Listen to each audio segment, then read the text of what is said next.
Hello friends, स्वागत है आपका हमारे YouTube channel study our life में। तो ज्ञान बिंदु जीएस एकेडमी का ये प्रैक्टिस सेट हम लेके आ गए हैं। प्रैक्टिस सेट नंबर हमारा 16 है ये। और ये प्रैक्टिस सेट आप लोगों को पता है कि ये बिहार दरोगा मेंस ऑनलाइन मॉक टेस्ट चल रहा है अभी, जो हम पर डे एक सेट आप लोगों के लिए लेके आते हैं, जो 2446 पद के लिए परीक्षा होने वाला है 24 अप्रैल को। उसी का ये प्रैक्टिस सेट है। और ये प्रैक्टिस सेट उन स्टूडेंट को पता होगा जिन्होंने इस प्रैक्टिस सेट को ऑनलाइन परचेज किया होगा। तो आप लोगों के लिए हम ये प्रैक्टिस सेट लेके आए हैं। तो चलिए शुरू करते हैं। और उम्मीद है कि आप लोगों को ये वीडियो ज़रूर पसंद आ रहा होगा। अगर जिन लोगों को पसंद आ रहा होगा वीडियो हमारा एक लाइक ज़रूर कर दीजिएगा। और जो लोग हमारे चैनल पर नए हैं चैनल को सब्सक्राइब ज़रूर कर देंगे। तो चलिए शुरू करते हैं। और इसी के साथ आप लोगों को जल्द से एडिटोरिया का भी बिहार दरोगा मेंस के लिए जो प्रैक्टिस सेट है उसका PDF और प्रैक्टिस सेट दोनों प्रोवाइड करवाया जाएगा। तो चलिए शुरू करते हैं। तो पहला क्वेश्चन देखिए, पहला क्वेश्चन आपका ये रहा। पहला क्वेश्चन है कि निम्नलिखित में से कौन सा कथन सही है। तो दे रहा है कि 1858 के भारत शासन अधिनियम के तहत कोर्ट ऑफ डायरेक्टर्स तथा बोर्ड ऑफ कंट्रोल को समाप्त कर दिया गया। नेक्स्ट दिया है इसी अधिनियम के तहत संपूर्ण भारत के लिए एक पृथक विधान परिषद की स्थापना की गई। और तीसरा दिया है विधान परिषद अधिनियम 1861 के तहत वाइसराय को अध्यादेश जारी करने का अधिकार दिया गया था। तो इसका जो करेक्ट आंसर हो जाएगा वो ऑप्शन सी हो जाएगा। इसमें से 1 और 3 आपका सही है। और इस अधिनियम के तहत संपूर्ण भारत के लिए एक पृथक विधान परिषद की स्थापना, ये आपका सही नहीं है। संपूर्ण इसमें जो 1861 में विधान परिषद की नींव रखी गई थी, 1861 का जो अधिनियम था उसके तहत विधान परिषद की नींव रखी गई थी संपूर्ण भारत में। तो आंसर आपका सही पूछा जा रहा है। तो 1 और 3 केवल सही है। अगला क्वेश्चन देखिए 2 नंबर। उत्तराखंड हाईकोर्ट ने किन 2 नदियों को विधिक व्यक्ति की तरह अधिकार प्रदान किया है। तो इसका करेक्ट आंसर जाएगा गंगा तथा यमुना को उत्तराखंड हाईकोर्ट ने विधिक व्यक्ति की तरह अधिकार प्रदान किया है। 3 नंबर क्वेश्चन है किस संविधान संशोधन द्वारा राज्य लोक सेवा आयोग के सदस्यों की सेवा मुक्ति की आयु 60 से बढ़ाकर 62 वर्ष कर दी गई है। तो इसका करेक्ट आंसर आपका हो जाएगा ऑप्शन नंबर डी, 41वां संविधान संशोधन। 41वां संविधान संशोधन के द्वारा क्या कर दिया गया है कि लोकसभा आयोग के सदस्यों की सेवा मुक्ति की मतलब जो रिटायर्ड होने की जो आयु है उसे 60 से बढ़ाकर 62 वर्ष कर दिया गया है। बात करें 36वां संविधान संशोधन 1975 का, तो इस संशोधन के जरिए सिक्किम को भारतीय संघ का पूर्ण सदस्य बनाने और संविधान की प्रथम अनुसूची में शामिल करने और लोकसभा और राज्यसभा में एक स्थान देने के लिए अधिनियम बनाया गया था। और बात करें 37वां संविधान संशोधन 1975, तो इसके तहत आपात स्थिति की घोषणा और राष्ट्रपति, राज्यपाल एवं केंद्र शासित प्रदेश के प्रशासनिक प्रधानों द्वारा अध्यादेश जारी किए जाने को अविवादित हुए न्यायिक पुनर्विचार से उन्हें मुक्त रखा गया इस अधिनियम के तहत।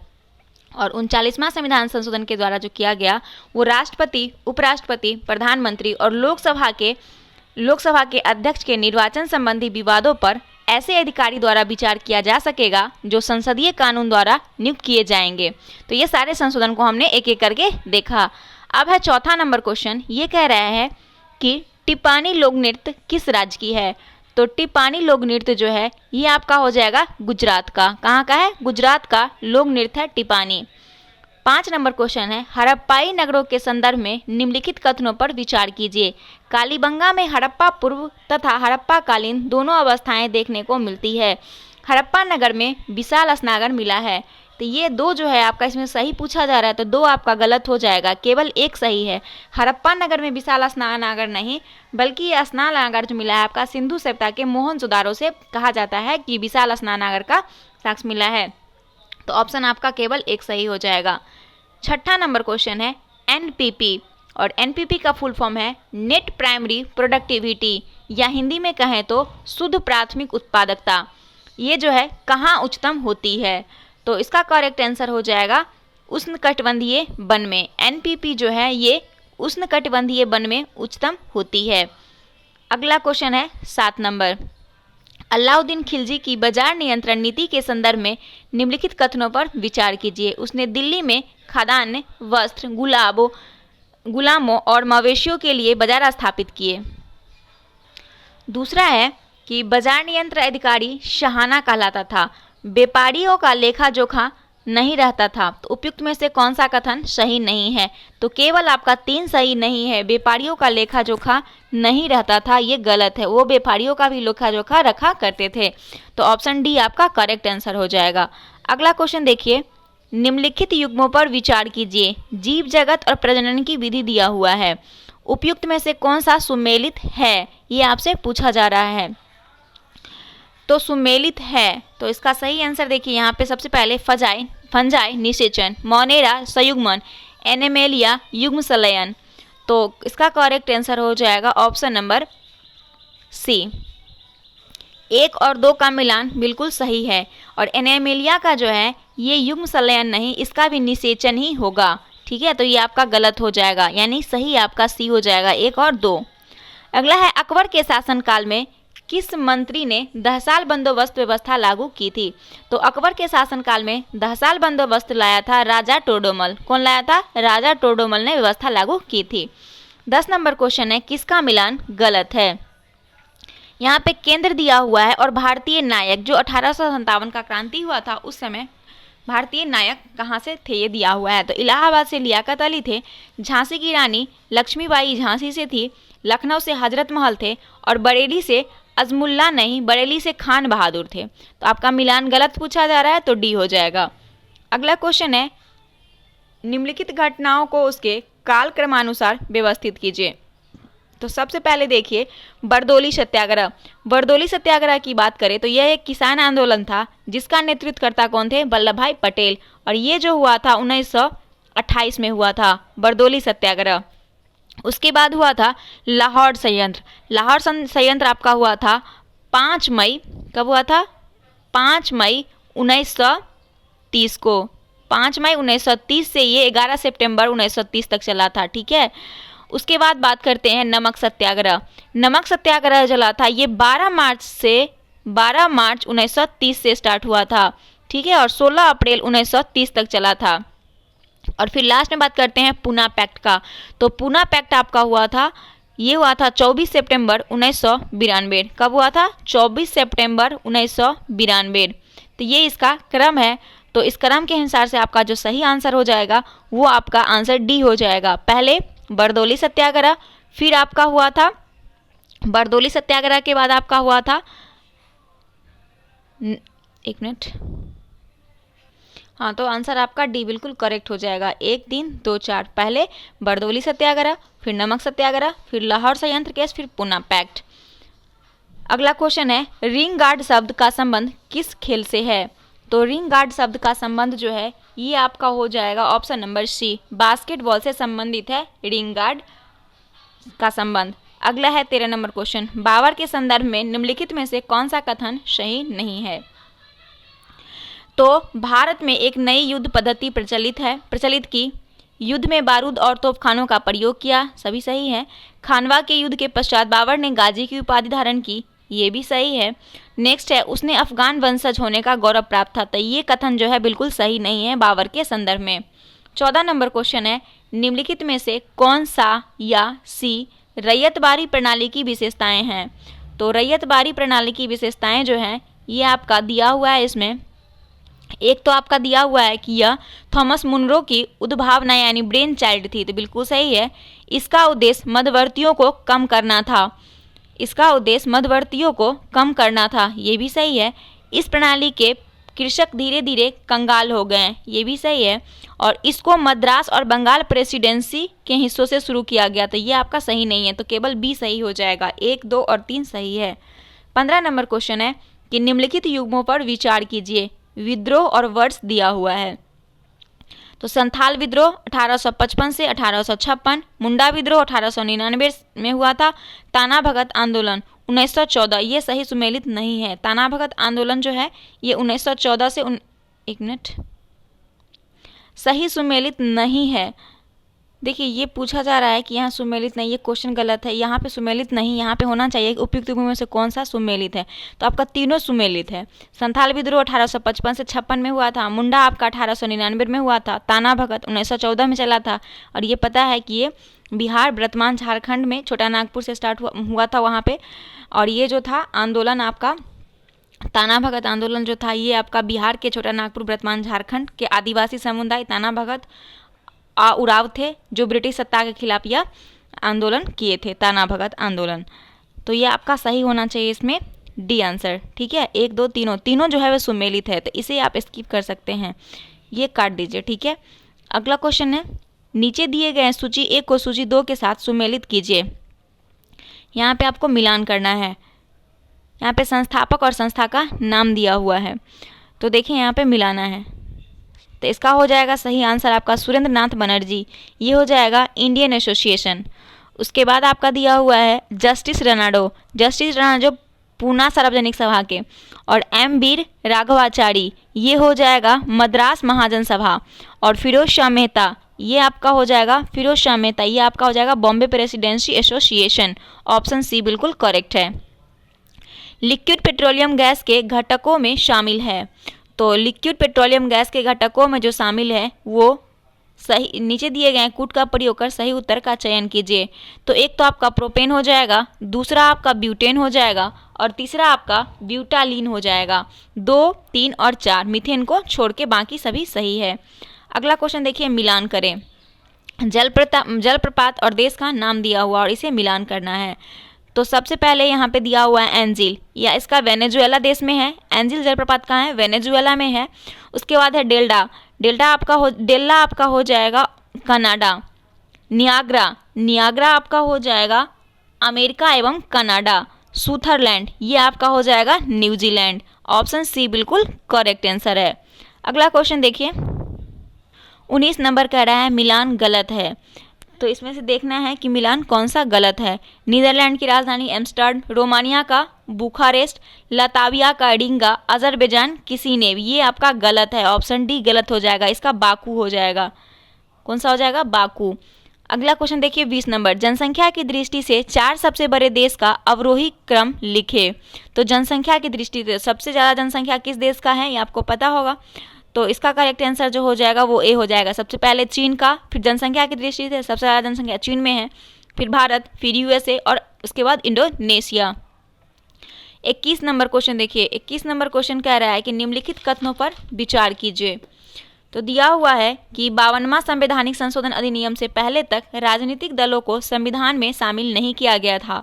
और दूसरा है सर्वप्रथम वर्ष 1960 में केरल विधानसभा चुनाव के दौरान आदर्श आचार संहिता लागू की गई थी। उपयुक्त में से कौन सा कथन सही है? तो इसमें जो सही हो जाएगा वो ऑप्शन सी सही हो जाएगा। 1 और 2 दोनों कथन जो है बिल्कुल करेक्ट है। 22 नंबर क्वेश्चन है कि मुख्य सूचना आयुक्त की नियुक्ति के लिए गठित समिति में निम्नलिखित में से कौन कौन शामिल होते हैं? तो एक तो हो जाता है आपका प्रधानमंत्री, उसके बाद एक कैबिनेट मंत्री भी होता है और लोकसभा में विपक्ष के नेता होते हैं। तो 1, 3, 4 ये तीनों जो हैं आपके मुख्य चुनाव आयुक्त की नियुक्ति के लिए समिति जो गठित होता है उसमें शामिल होते हैं। तो सही उत्तर आपको देखना था, तो 1, 3 और 4 सही हो जाएगा।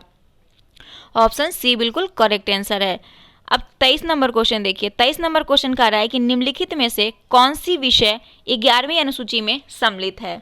तो 11वीं अनुसूची में सम्मिलित है, क्या इसे देखना है।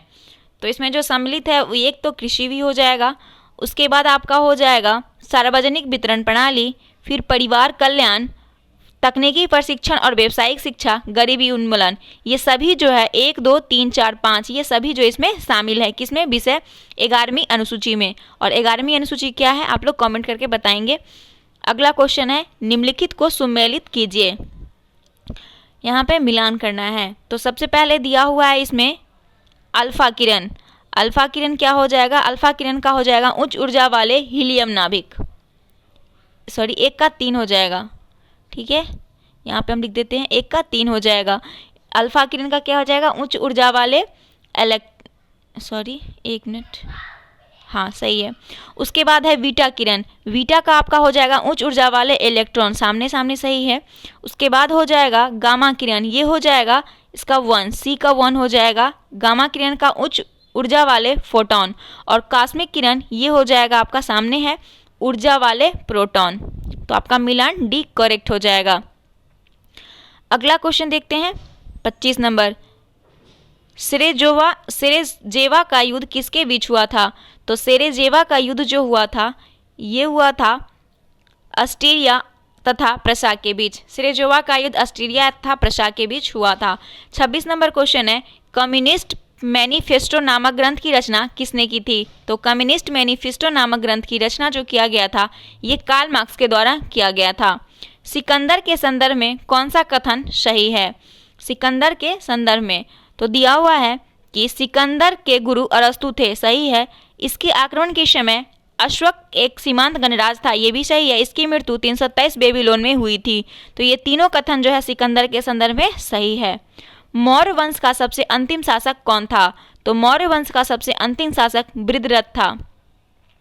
अगला क्वेश्चन है कि निम्नलिखित में से कौन सा कथन सही है? भानुगुप्त के एरन अभिलेख से सती प्रथा का प्रमाण मिलता है, और दूसरा है तोरमान और मिहुर कुल का संबंध हुन वंश से था।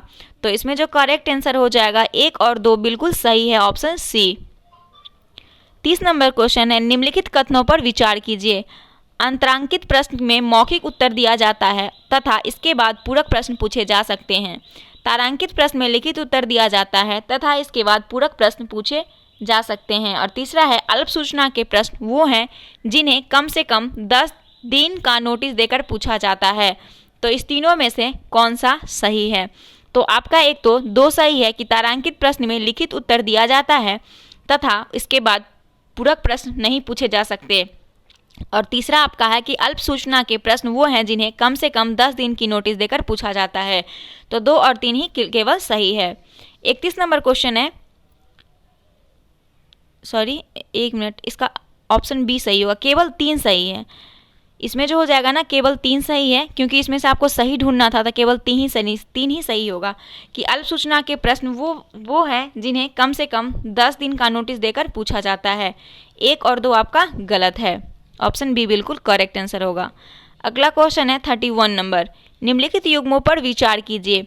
रोग और रोग वाहक का नाम दिया हुआ है और कह रहा है कि कौन से सुमेलित है। हैजा घरेलू मक्खी, मलेरिया मादा एडीज मच्छर, डेंगू मादा एनफ्लूएंजा मच्छर। तो आपका केवल सुमेलित पूछा जा रहा है, तो केवल सुमेलित आपका हो जाएगा 1। हैजा घरेलू मक्खी जिसका नाम है विब्रियो कोलेरा, इस बैक्टीरिया का हैजा के बैक्टीरिया का नाम है विब्रियो कोलेरा बैक्टीरिया। मलेरिया की बात करें तो मलेरिया जो है फीमेल एनफ्लूएंजा मच्छर के काटने से होता है, और डेंगू जो है ये एडीज इजिप्टी मादा मच्छर के काटने से होता है। तो केवल और केवल 1 सही है। अगला क्वेश्चन है 32 नंबर, लोकसभा और राज्यसभा के बीच गतिरोध की किस स्थिति या किन स्थिति में संसद की संयुक्त बैठक बुलाई जाती है? एक तो दिया है साधारण विधेयक निर्माण को पारित करने की स्थिति में, दूसरा धन विधेयक को पारित करने की स्थिति में, और तीसरा संविधान संशोधन विधेयक को पारित करने की स्थिति में। तो निम्नलिखित कूट के आधार पर सही उत्तर का चयन कीजिए। तो इसका करेक्ट आंसर हो जाएगा केवल 1। लोकसभा और राज्यसभा के बीच गतिरोध की स्थिति में संसद की संयुक्त बैठक बुलाई जाती है साधारण विधि निर्माण को पारित करने की स्थिति में। केवल 1 ही सही है। 33 नंबर क्वेश्चन है कि निकट दृष्टि दोष के संदर्भ में निम्न कथनों पर विचार कीजिए। इसमें लेंस की गोलाई कम हो जाती है, इसमें लेंस की फोकस दूरी बढ़ जाती है, और इसमें लेंस की क्षमता बढ़ जाती है। तो इसमें जो हो जाएगा, एक तो हो जाएगा इसमें लेंस की गोलाई कम हो जाती है, और दूसरा इसमें लेंस की फोकस दूरी भी बढ़ जाती है। तो केवल 2 और इसमें सही नहीं पूछा जा रहा है, तो 2 सही नहीं होगा, 1 और 2 ये सही नहीं होगा। और निकट दृष्टि दोष में क्या होता है कि इसमें लेंस की क्षमता जो है वो बढ़ जाती है। तो ये 3 केवल सही है और 1 और 2 इसमें गलत है। अगला क्वेश्चन है 34 नंबर, सह्याद्री या पश्चिमी घाट के संबंध में कौन से कथन सही हैं? सह्याद्री या पश्चिम घाट के संदर्भ में तो इसमें से दिया हुआ है कि इसका विस्तार उत्तर में तापी नदी के मुहाने से दक्षिण कुमारी अंतरद्वीप तक है, सही है। उसके बाद दिया हुआ है कि इसकी पश्चिमी ढाल तीव्र एवं खरा जबकि पूर्व का ढाल मंद एवं सीढ़ीनुमा है, ये भी सही है। यह प्रायद्वीपीय भारत के वास्तविक जल विभाजक का कार्य करता है, ये भी सही है। नीलगिरी के समीप यह पूर्वी घाट से मिलकर एक पर्वत ग्रंथि का निर्माण करता है। तो उपयुक्त में से सभी जो है सह्याद्री या पश्चिमी घाट के संबंध में सही है। 35 नंबर क्वेश्चन है, भारत में निम्नलिखित रामसर स्थल में कौन सा ताजे जल का निकाय है? तो इसका सही आंसर हो जाएगा कोलेरू झील। भारत में रामसर स्थल में ताजे जल का निकाय जो है वो कोलेरू झील है, ऑप्शन सी बिल्कुल करेक्ट आंसर है। 36 नंबर क्वेश्चन है, पित्तरस निर्मित होता है। तो पित्तरस जो निर्मित होता है ये यकृत में होता है, यकृत द्वारा होता है। 37 नंबर क्वेश्चन है, निम्नलिखित में से कौन सी एक नदी 1960 की सिंधु जल संधि के अधीन नहीं आती है। तो 1960 में जो सिंधु जल संधि हुआ था उसमें कौन कौन सा नदी शामिल है पहले ये देखेंगे, और जो नहीं है उसे छांट लेंगे। एक तो रावी है, चेनाब है और ब्यास है, तीस्ता नहीं है। तो आंसर आपका नहीं पूछा जा रहा है, तो तीस्ता नहीं होगा। 38 नंबर क्वेश्चन है, मोनेक्स किससे संबंध है। तो मोनेक्स का संबंध जो है ये आपका हो जाएगा मानसून प्रयोग से। मोनेक्स किससे संबंध है, तो मानसून प्रयोग से। ऑप्शन डी बिल्कुल करेक्ट है। आयनिक यौगिक के बारे में निम्न में से क्या सही है। आयनिक यौगिक के बारे में तो दिया हुआ है, उनका गलनांक उच्च किंतु क्वथनांक निम्न होता है। उसके बाद उनका गलनांक निम्न किंतु क्वथनांक उच्च होता है। वो सामान्यतः मिट्टी के तेल में घुलनशील होते हैं। तो इसमें से उपयुक्त में से कोई जो आंसर इसका सही नहीं है आयनिक यौगिक के बारे में। अगला क्वेश्चन है 40 नंबर कि निम्नलिखित में से कौन सी मृदा स्वतः जुताई के गुण को प्रदर्शित करती है। तो काली मृदा जो होती है, जो कपास की खेती के लिए सबसे ज़्यादा जानी जाती है, वो जो होती है स्वतः जुताई के गुण को प्रदर्शित करती है। 41 नंबर क्वेश्चन है कि नगद जमा अनुपात में कटौती के परिणाम स्वरूप क्या प्रभाव होगा। तो नगद जमा अनुपात में कटौती के परिणाम स्वरूप प्रभाव में जो होगा वो होगा, एक तो आपका हो जाएगा वाणिज्य बैंकों की ऋण प्रदान करने की क्षमता में वृद्धि होगी, दूसरा बैंकों को अधिक लाभ होगा, और तीसरा वाणिज्य बैंकों की निष्क्रियता और वृद्धि होगी। ये तीन आपका बिल्कुल करेक्ट है। ऑप्शन बी बिल्कुल सही आंसर है। अगला क्वेश्चन देखिए 42 नंबर, उत्तरी गोलार्ध में अल्पतम दिवस लंबाई सबसे छोटा दिन कब होती है। तो उत्तरी गोलार्ध में सबसे छोटा दिन जिसको अल्पतम दिवस के नाम से जाना जाता है, ये कब होता है। तो ये जो होता है आपका 22 दिसंबर को होता है उत्तरी गोलार्ध में सबसे छोटा दिन। निम्न स्थानीय पवनों में से कौन सी एक गर्म प्रकृति की नहीं है। तो गर्म प्रकृति की जो नहीं है वो आपका बोरा गर्म प्रकृति की नहीं है। किस वर्ष ज्ञानपीठ पुरस्कार अंग्रेजी साहित्य के लिए पहली बार दिया गया था। तो अंग्रेजी साहित्य के लिए पहली बार पुरस्कार 2018 में दिया गया था, और पहले व्यक्ति का नाम अमिताभ घोष है जिन्हें अंग्रेजी का ज्ञानपीठ पुरस्कार दिया गया था। अगला क्वेश्चन है, किसका मिलान गलत है। आयोग और उद्देश्य दिया हुआ है, इसमें से देखना है किसका मिलान गलत है। तो फ्रेजर आयोग पुलिस की कार्य पद्धति पर विचार सही है। ह्यूटले आयोग श्रमिकों की स्थिति पर विचार। सर्जेंट आयोग सेना सुधार, ये गलत है। सर्जेंट आयोग जो है वो शिक्षा आयोग से संबंधित है। दुर्भिक्षी आयोग अकाल निवारण, सभी सही है सर्जेंट आयोग को छोड़ के। अगला क्वेश्चन है, मिलान करें। पुरस्कार और क्षेत्र दिया हुआ है और इसे मिलान करना है। तो इसमें हो जाएगा सबसे पहले ग्रैमी पुरस्कार। ग्रैमी पुरस्कार संगीत से संबंधित है।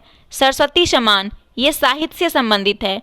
उसके बाद कलिंग पुरस्कार, कलिंग पुरस्कार आपका हो जाएगा विज्ञान से संबंधित, और पुलित्जर पुरस्कार दिया जाता है पत्रकारिता के क्षेत्र में। ऑप्शन ए बिल्कुल करेक्ट आंसर है।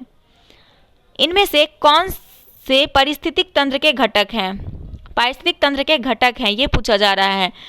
तो इसका आंसर हो जाएगा, एक तो मृदा है, फिर उत्पादक भी है, और कार्बनिक तापमान, ये सभी जो हैं पारिस्थितिक तंत्र के घटक हैं। 47 का डी करेक्ट आंसर है। 48, महात्मा बुद्ध के संदर्भ में निम्नलिखित कथनों पर विचार कीजिए। इन्होंने अपना पहला उपदेश सारनाथ में दिया था। उनके उपदेश आत्मा और परमात्मा के विषय में होते थे, और उन्होंने दुख की निवृत्ति के लिए अष्टांगी मार्ग जरूर बताया। तो सही पूछा जा रहा है, तो एक तो आपका एक सही था, और दूसरा सबसे ज़्यादा मतलब सारनाथ में वो दिए थे सबसे पहला उपदेश, और तीसरा ये सही है। तो केवल सी बिल्कुल इसका करेक्ट आंसर हो जाएगा। 1 और 3 सही है। अगला क्वेश्चन देखिए 49 नंबर, स्थापना वर्ष के अनुसार निम्न को बढ़ते क्रम में व्यवस्थित करिए। बढ़ते क्रम में कहा जा रहा है। तो देखिए सबसे पहले देखिए हम ईस्वी बता देते हैं। सबसे पहले एलआईसी की बात करें तो इसका स्थापना 1 सितंबर 1956 को हुआ था। सेबी की बात करें तो सेबी का आपका हो गया था 30 जनवरी 1992 को, ठीक है। और उसके बाद बात करें हम आईडीबीआई का, आईडीबीआई हो जाएगा 1 जुलाई 1964। और यूटीआई का बात करें तो ये हो जाएगा, अब यूटीआई 14 जनवरी 2003 को हुआ था, 14 जनवरी 2003, ठीक है। तो ये इस तरीके से इसका क्रम सही हो जाएगा। अगला क्वेश्चन देखिए 50 नंबर, भारत में श्वेत क्रांति का जनक निम्नलिखित में से किसे माना जाता है? तो भारत में श्वेत क्रांति का जनक जो माना जाता है ये आपका हो जाएगा option B, doctor V Kurien को, वर्गीस कुरियन इसका नाम है। C-14 चिनूक हेलीकॉप्टर्स के विषय में निम्नलिखित कथनों पर विचार कीजिए। चिनूक हेलीकॉप्टर जो है CH-47, तो इनका भी निर्माण एयरबस द्वारा किया गया। ये भारतीय वायुसेना में शामिल किए गए लड़ाकू हेलीकॉप्टर है। कौन सा कथन सही है? तो इसमें से आपका न तो एक सही है और न दो सही है। ऑप्शन डी बिल्कुल करेक्ट आंसर है। 52 नंबर क्वेश्चन देखिए कि दूर संचार प्रसारण हेतु प्रयुक्त उपग्रहों को भू अप्रगामी कक्षा में रखा जाता है। एक उपग्रह ऐसी कक्षा में तब होता है जब कक्षा भूतुल्यांकिक होती है, कक्षा वृत्ताकार होती है, कक्षा पृथ्वी की भूमध्य रेखा के समतल होती है और कक्षा 22,236 किलोमीटर की तुंगता पर होती है। तो निम्नलिखित कूट के आधार पर सही उत्तर का चयन कीजिए। तो इसमें एक तो कक्षा भूतुल्यांकी होती है, कक्षा वृत्ताकार होती है और तीसरा कक्षा पृथ्वी की भूमध्य रेखा के समतल होती है। ये तीनों बिल्कुल सही है। ऑप्शन ए करेक्ट है। 53 नंबर क्वेश्चन है कि कौन सा अनुच्छेद यह कहता है कि विधि निर्माण संबंधी अवशिष्ट शक्तियां संसद में निहित है? तो अनुच्छेद 248 जो है ये कहता है, अनुच्छेद 248 की विधि निर्माण संबंधी अवशिष्ट शक्तियां संसद में निहित है। 54 नंबर, किसका मिलान गलत है? उत्तर प्रदेश 99, महाराष्ट्र 78, बिहार का 75, कर्नाटक का 68। ये आपका सही नहीं है। शायद कर्नाटक का भी विधान परिषद सीट की संख्या 75 है, मुझे कन्फ्यूजन है, आप लोग इसे देख लेंगे एक बार। अगला क्वेश्चन है कार्बन मोनोडाइऑक्साइड के संदर्भ में निम्नलिखित कथनों पर विचार कीजिए। इसका उत्पादन मुख्यतः जीवाश्म ईंधनों के पुनः दहन से होता है। उसके बाद नेक्स्ट है, इसकी हीमोग्लोबिन से संयोजन क्षमता ऑक्सीजन की तुलना में कम होती है। तो उपयुक्त कथनों में से कौन सा सही है? तो इसमें सही जो हो जाएगा डी, न तो एक और न ही दो। 56 नंबर क्वेश्चन देखिए कि निम्नलिखित युग्मों पर विचार कीजिए। तो इसका हो जाएगा, सबसे पहले दिया हुआ है डॉपलर तरंग स्रोत का सापेक्ष तरंग आवृत्ति परिवर्तन, ये सही है आपका। सुमेलित देखना है कि कौन सा सुमेलित है। उसके बाद नेक्स्ट हो जाएगा आपका रमन प्रभाव विक्षेपण के कारण प्रकाश तरंगदैर्घ्य का परिवर्तन, ये भी सही है। बॉयल का नियम, गैस की दाब और कंटेनर के आयतन के बीच संबंध, आपका सी बिल्कुल करेक्ट आंसर है। घरों में विद्युत परिपथ को किस क्रम में लगाया जाता है? तो घरों में जो विद्युत परिपथ लगाया जाता है उसका क्रम जो होता है वो पार्श्व क्रम यानी समांतर क्रम होता है। ऑप्शन बी बिल्कुल करेक्ट आंसर है 57 का। 58 देखिए, एक अतिचालक के रूप में व्यवहार करने वाला पदार्थ दर्शाता है। तो इसका करेक्ट आंसर हो जाएगा शून्य विद्युत प्रतिरोध और चुंबकीय क्षेत्र की निकासी। ये दोनों कूट जो है बिल्कुल करेक्ट है एक अतिचालकता के बारे में। अगला क्वेश्चन है, निम्नलिखित में से कौन सा कथन असत्य है? इसमें से असत्य देखना है, निम्नलिखित में से कौन सा कथन जो है वो असत्य है। तो वुर्जिल दर्रा श्रीनगर से गिलगित को जोड़ती है, शिवकिला दर्रा गंगोट से तिब्बत को जोड़ती है, ये आपका बिल्कुल गलत है।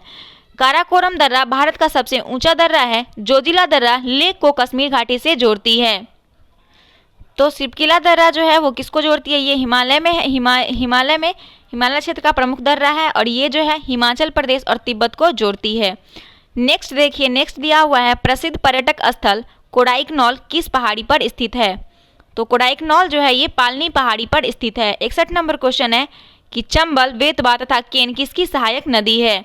तो ये यमुना की सहायक नदी है, चंबल, वेतवा और केन। धात्विक खनिज में सर्वाधिक संपन्न कौन सी चट्टान है? तो इसका करेक्ट आंसर जाएगा धारवाड़। धात्विक खनिज में सर्वाधिक संपन्न चट्टान जो है वो धारवाड़ है।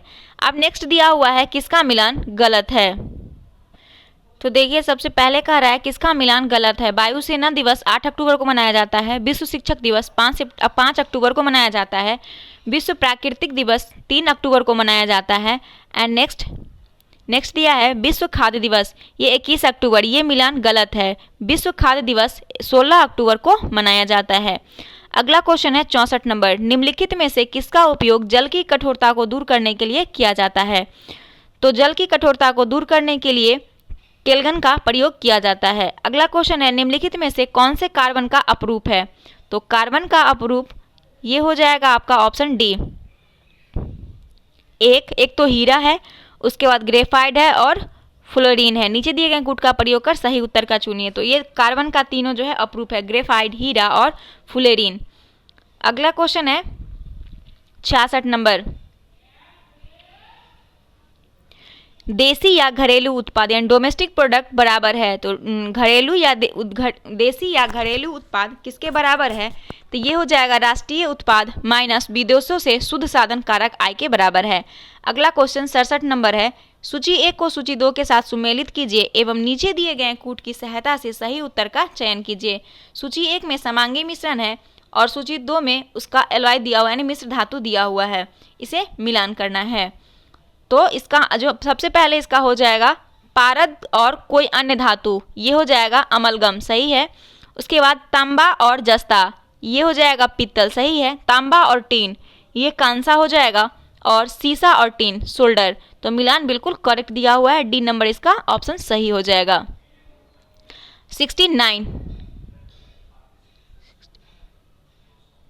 68 नंबर क्वेश्चन देखते हैं कि निम्नलिखित कथनों पर विचार कीजिए। 68 में ये दे रहा है कि एक मिनट, फुफ्फुस धमनी ऑक्सीजन समृद्ध रक्त का प्रवाह करती है, फुफ्फुस सिरा कार्बन डाइऑक्साइड समृद्ध रक्त का प्रवाह करती है। तो उपयुक्त में से कौन सा कथन सही है? तो इसमें आपका दोनों गलत दिया हुआ है।